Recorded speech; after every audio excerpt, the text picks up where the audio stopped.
Haryana at 9 PM news channel में आप सबका स्वागत है। आइए आपको कराते हैं खबरों से। हिंद केसरी पहलवान संजय दहिया ने थामा इनेलो का दामन। अभय चौटाला ने कराई इनेलो पार्टी ज्वाइन। किसानों के धरने के दौरान छोड़ दी थी भाजपा। वर्ष 2000 में कांग्रेस के टिकट पर लड़ा था चुनाव, नहीं मिली थी सफलता। हिंद केसरी संजय पहलवान ने एक बार फिर से इनेलो पार्टी का दामन थामने जा रहे हैं। 2 दशक से ज्यादा समय के बाद एक बार फिर से उन्हें इनेलो पार्टी की नीयत और नीतियों पर काम करना होगा। इनेलो की हरियाणा परिवर्तन यात्रा के खरखुदा पहुंचने के अवसर पर हिंद केसरी संजय पहलवान अभय चौटाला की अगुवाई में इनेलो पार्टी का हिस्सा बने। खरखुदा के इस हाउस में अभय चौटाला ने प्रेस कॉन्फ्रेंस कर इसकी घोषणा की। संजय पहलवान का कहना है कि 1988 में हिंद केसरी पहलवान बने। इस दौरान इनेलो पार्टी का हिस्सा हुआ करते थे, लेकिन जब उन्हें वर्ष 2000 के चुनाव में टिकट नहीं दी गई तो उन्होंने पार्टी छोड़ने का फैसला लिया था और कांग्रेस की टिकट पर चुनाव लड़ा था, जिसमें उन्हें हार का सामना करना पड़ा। लेकिन 2014 में उन्होंने कांग्रेस को भी अलविदा कह दिया था, जिसके बाद उन्होंने भाजपा में आस्था जताई। लेकिन भाजपा की नीति भी किसानों के विरुद्ध थी। किसान आंदोलन के दौरान किसानों के हक में संजय पहलवान ने भाजपा छोड़ने का ऐलान कर दिया, जिसके बाद वह इनेलो में घर वापसी का मौका तलाश रहे थे। उनका कहना है कि कांग्रेस और भाजपा के पास नियत और नीति की कमी है, जबकि इनेलो जमीन से जुड़ी हुई पार्टी है। अब वह इनेलो की पदयात्रा के दौरान इनेलो पार्टी में शामिल हुए हैं। अब पार्टी की मजबूती के लिए लगातार कार्य करेंगे। आज जो ये प्रेस कॉन्फ्रेंस रखी है, आज तो भारत के श्री संजय पहलवान जी जो है, ये हमारे पुराने साथी थे। इन्होंने अनेक दफा चौधरी देवीलाल से आशीर्वाद लिया। लंबे समय तक कुश्ती जगत में थे तो देश का बहुत बड़ा नाम किया। उसके बाद जब पॉलिटिक्स में आए तो इन्होंने इंडियन नेशनल लोकदल पार्टी में एक कार्यकर्ता के रूप में काम शुरू किया। बाद में किन्हीं कारण से पार्टी से अलग हुए, लेकिन आज इन्होंने फिर दूसरी पार्टियों में जाकर के देखा कि हाथी के दांत दिखाने की ओर और खाने की ओर, वहाँ कार्यकर्ता को मान सम्मान मिला है। इसलिए आज इन्होंने फिर फैसला लिया कि मैं फिर अपने घर में वापस जाऊंगा, जहाँ मुझे पूरा मान सम्मान मिला। हम पार्टी में इंडियन नेशनल लोकदल पार्टी की एक बड़ी खास बात है, इस पार्टी में नेता बहुत आए और गए, लेकिन इस पार्टी के कार्यकर्ता का जो मान सम्मान चौटाला साहब ने किया, चौधरी देवीलाल ने किया। आज भी हर कार्यकर्ता को अपनी पार्टी के नेताओं पे बड़ा विश्वास है कि आज भी हमारे मान सम्मान में कहीं कोई कमी नहीं है। इसलिए इस परिवर्तन यात्रा में हजारों की संख्या में लोगों ने ज्वाइन किया इंडियन नेशनल लोकदल पार्टी। कोई गांव, कोई डिस्ट्रिक्ट हेडक्वार्टर, कोई सब डिवीज़न, कोई कस्बा ऐसा नहीं है जहाँ सैकड़ों लोगों ने पार्टी के प्रति अपनी निष्ठा दिखाई, चौधरी देवीलाल की नीतियों में अपनी आस्था दिखाई और फिर से इंडियन नेशनल लोकदल पार्टी को ज्वाइन किया। अब भी मैं यहाँ आने से पहले 50 लोगों की ज्वाइनिंग करा दी है, और ज्वाइनिंग भी कहाँ के लोग थे। जिस गांव में हमारा कार्यक्रम था, उस गांव के तो सारे लोग ही पार्टी के साथ जुड़े, पूरा गांव आया हुआ था, महिलाएं, बच्चे, बड़े बुजुर्ग सब। लेकिन वो 50 लोग भिवानी से आए, जिनको मैं भी ज्वाइन करा दिया। जहाँ उन्होंने ज्वाइन किया, वहाँ संजय जी के साथ भी सैकड़ों साथी इनके जो है आज पार्टी ज्वाइन कर रहे हैं। पहले भी इनका पूरा मान सम्मान था पार्टी में, आगे भी पार्टी इनके मान सम्मान में कोई कसर नहीं छोड़ेगी। और हम कामना करते हैं कि जल्दी स्वस्थ होकर के पार्टी के लिए अपने साथियों से संपर्क करें, पार्टी के संगठन को मजबूत करें और इस परिवर्तन यात्रा के माध्यम से प्रदेश में परिवर्तन लाने में अपनी जिम्मेदारी निभाएं। इंडिया जाकर के बताऊंगा, और तब तक इस यात्रा को जारी रखूंगा जब तक ये सत्ता से बात नहीं होगी। जिस मुख्यमंत्री ने फैमिली आईडी बनवाई है, गलती से खरखोदा में आ जाए, उससे पूछना आपकी फैमिली आईडी है। जिस आदमी की अपनी फैमिली आईडी नहीं है, वो लोगों को फैमिली आईडी से परेशान कर रहा है। अब सरकार का जो पेंशन काटने का अगला जो फरमान है, वो उससे भी खतरनाक है। पहले तो 1,80,000 रुपये का इन्होंने तय किया था भी, जिसके 1,80,000 की इनकम है।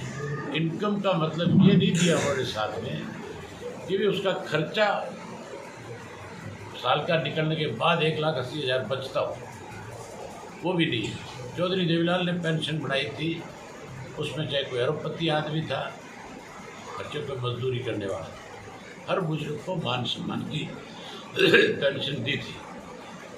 ये पूरी दुनिया में है कि पेंशन के लिए कोई ये चीज़ तय नहीं है किसी भी दुनिया के मुल्क में कि पेंशन उस आदमी को नहीं दी जाएगी जो इनकम टैक्स पे कर रहा है। हर व्यक्ति को एक सम्मान है, एक इज्जत है।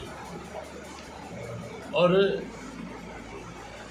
अब जो पेंशन काटी है इन्होंने, अब नया फरमान जारी कर दिया कि जिसके पास 2 पहिया वाहन होगा उसकी पेंशन भी कटेगी।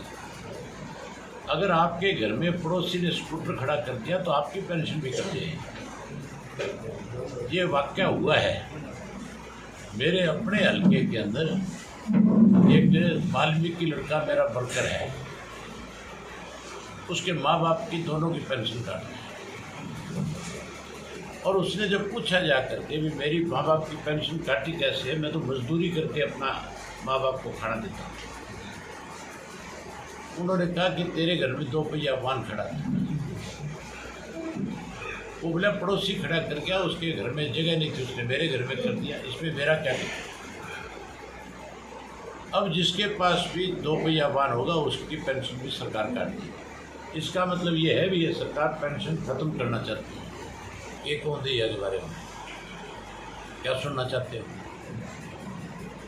इनेलो में था मान इज्जत, जज्बा में लाडू खाड़ गया, मिल गया लड्डू, वहाँ से छोड़ के कांग्रेस में गया, कांग्रेस को छोड़ के फिर इनेलो के दरवाजे पे आए। अगर इज्जत करानी करवानी है, सम्मान लेना, तो हमारे पास आना पड़ेगा। दैया के अपने गांव में दैया अपना सरपंच तो बना के दिखा दो। जब इंडियन नेशनल लोकदल पार्टी में था, इस आदमी की चुटकी बोलती थी। अब कोई पूछने वाला है तो बता दी, तेरे खरखोदा में राम लेनिया को नहीं भाई, करनिया तो बहुत दूर की बात है। डॉक्टरों ने आपको आराम करने की सलाह दी, उसके बावजूद सरकार का काम है समस्याओं का समाधान करना। हमारे वक्त में 21,000 करोड़ का बजट है, कोई कर्जा नहीं था सरकार। आज 4 लाख करोड़ का कर्जा है, 1,85,000 करोड़ का बजट है। हमारे वक्त में गांव के अंदर वाटर वर्क्स बने, शहरों में वाटर वर्क्स बने, कॉलेज बने, गांव के स्कूल अपग्रेड हुए, हॉस्पिटल बने, PSC CHC बने। आज जो गांव की या शहरों से जो लिंक रोड है, वो सारी चौटाला साहब की देन है। आप किसी भी गांव में, किसी भी शहर में जाकर के पूछ लो सड़क किसके वक्त में बनी, और कोई कहेगा चौटाला साहब के टाइम में बनी। एक एक गांव के साथ 10-10 अगर रास्ते थे कच्चे तो 10 के 10 पक्के कर दिए, 10 के 10 गांव को जोड़ दिए। आज उन पर कारी नहीं लग रही। आप किसको दोषी मानोगे इस बात के लिए? अगर आज पानी की निकासी नहीं हो रही तो सरकार दोषी है। आज अगर स्कूल खंडित हो गए तो कौन जिम्मेवार है? हॉस्पिटल में डॉक्टर नहीं है तो कौन जिम्मेवार है? आज स्कूल बंद किए जा रहे हैं। आज एक नई और चीज़ हुई है, अब 11वीं का बच्चा 12वीं में प्रवेश लेगा। पहले तो ये होता था जो अपने स्कूल में 10वीं करके 11वीं में कहीं जा करके एडमिशन ले सकता था, 12वीं में कहीं एडमिशन ले सकता था। अब उसकी परीक्षा होगी, एग्ज़ाम होगा, एग्ज़ाम देख करके अगली क्लास में जाएगी। मतलब हमारे ग्रामीणांचल के बच्चों को ये पढ़ने में नहीं देना चाहती सरकार, उनको अनपढ़ रखना चाहती है। ये क्या फरमान है सरकार की? आप लोग उसको सरकार कहते हैं, मैं तो चोरों का गिरोह कहता हूँ, लुटेरे कहता हूँ। और ये मैं नहीं कहता, आप रिक्शा कूलर से जाके पूछो वो भी यही कहेगा, सब्जी वाले से पूछोगे वो भी यही कहेगा, रिक्शा वाले से पूछोगे वो भी कहेगा, 3 व्हीलर वाले से पूछोगे वो भी यही कहेगा, आम जनमानस से पूछोगे वो भी ये कहेगा कि इन लोगों ने हमें मार दिया, ये लूट के खा गया। आज कोर्ट पे चले जाओ, वहाँ पे भी तहसील में जाओगे, सब डिवीज़न में SDM के जाओगे, वहाँ गिरोह बैठे हैं बड़े बड़े। चाहे कोई रजिस्ट्री की बात हो, चाहे इंतकाल की बात हो, चाहे कोई गिरदावरी की बात हो, हर चीज़ के पैसे हैं। आज प्रॉपर्टी ID के नाम पे बहुत बड़ी लूट मची हुई है। प्रॉपर्टी ID जो है इस सरकार ने बढ़ाई लोगों की, और एक गुजरात की कंपनी को ये काम दिया जो सैकड़ों करोड़ रुपया खा गई, और उसने हर आदमी की गलत प्रॉपर्टी ID बनाई। अब सरकार कहती है कि प्रॉपर्टी ID ठीक कराओगे तो 5,000 रुपये लगेंगे। जाओ, किस चीज़ के 5,000 रुपये भाई? आपका आइडेंटिटी कार्ड आपके अखबार का मालिक बनाता है, अगर वो आपका नाम गलत लिख दे उसमें तो ठीक करने के पैसे आप दोगे। किस चीज़ का पैसा? 5,000 से लेके 50,000, लाख, 2 लाख, 5 लाख रुपए तक जैसे शहर है उसके मुताबिक पैसा लेते हैं। गुड़गांव में 5-5 लाख रुपए भी ले रहे हैं प्रॉपर्टी ID ठीक करने को। गलत वो बनाते हैं और ठीक वो बनवाओ जिसकी अपनी प्रॉपर्टी है। तो सरकार क्यों नहीं उसको पहले दिन ही ठीक बना देती? तो सरकार की जिम्मेदारी है। इससे बड़े लुटेरे और क्या होंगे, जिसको आप कैसे सरकार कह सकते हैं? जिन्होंने हर चीज़ में लूट करी है।